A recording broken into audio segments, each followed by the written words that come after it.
So the second research objective we had was in finding key opportunities for HR and for DEI teams where they could really focus to get the most return for their actions and essentially advance the DEI within the company. So as we looked at the interviews, we found there were four main areas of opportunity. So the first one was embedding DEI. This was particularly into talent processes or the talent pipeline of HR. Dara just talked a little bit about that, what embedding it looks like and integrating it into the company.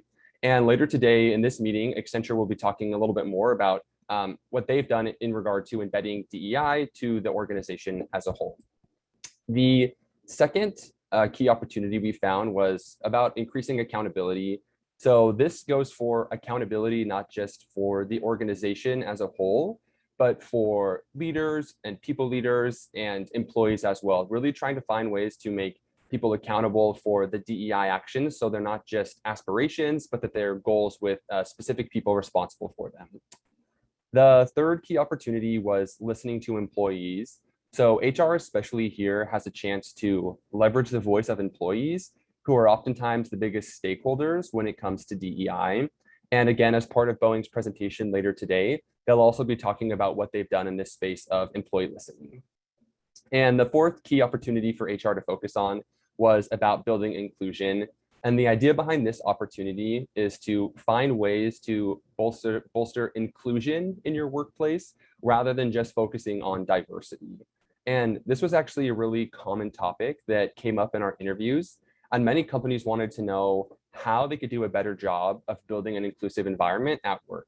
So as Dara and I parsed through the data that we had around inclusion, we began to see another framework emerge that had led us to what was essentially a roadmap to inclusion. So on this roadmap, there are four main milestones a company should focus on hitting. And as they kind of progress along this roadmap, they're able to build inclusion and embed it so that it's a sustainable part of their culture. And it's important that along this roadmap, there are these four checkpoints, and they have to be hit sequentially since they do add and build upon one another. So for the first step of defining inclusion, unlike diversity, inclusion is a little less well-defined and it's sometimes more abstract. However, that doesn't mean that it can't be defined. So the key takeaway from this step is that companies should be intentional, proactive, and specific about defining what exactly inclusion looks like. So an example of how some companies went about doing this in their own organization was that they created an actual list of inclusive behaviors that employees could reference to see what inclusion looked like. And obviously these lists weren't exhaustive in nature, but they did serve as great reminders and reference points for what exactly inclusion looks like at that company. The second milestone here in this roadmap is to measure inclusion. And the key takeaway here is that we know what gets measured gets better. So some common tools for measuring inclusion were things like employee surveys and focus groups. We heard a lot about inclusion indices that companies would use to kind of gauge how inclusive their employees were rating their environment to be. As one company told us, they had a robust diet of employee feedback and input because the more diversified our measurement tools are, the better and more accurate those measurements are going to be.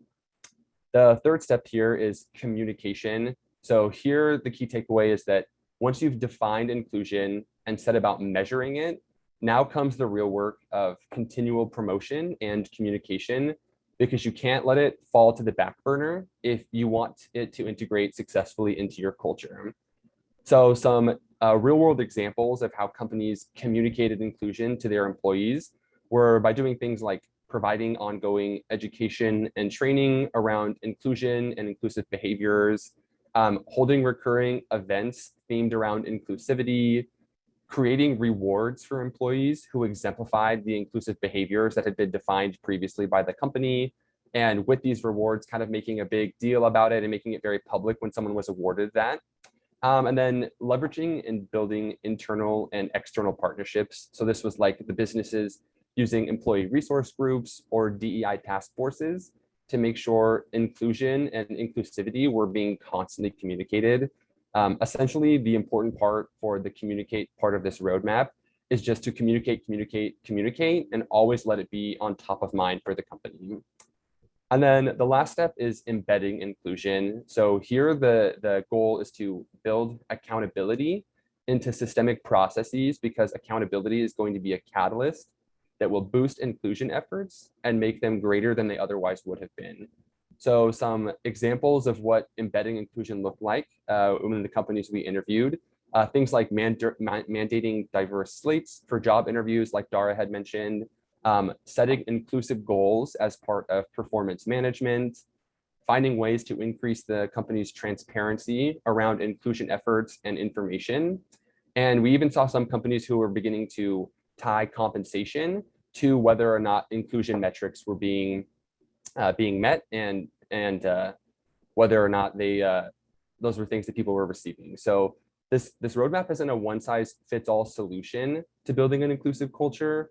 However, as Dara and I looked at all of the information we had gotten throughout the semester, we saw these 4 steps pop up time and time again, over and over, as actions that whenever companies were trying to embed inclusion into their company, these were actions that they would take.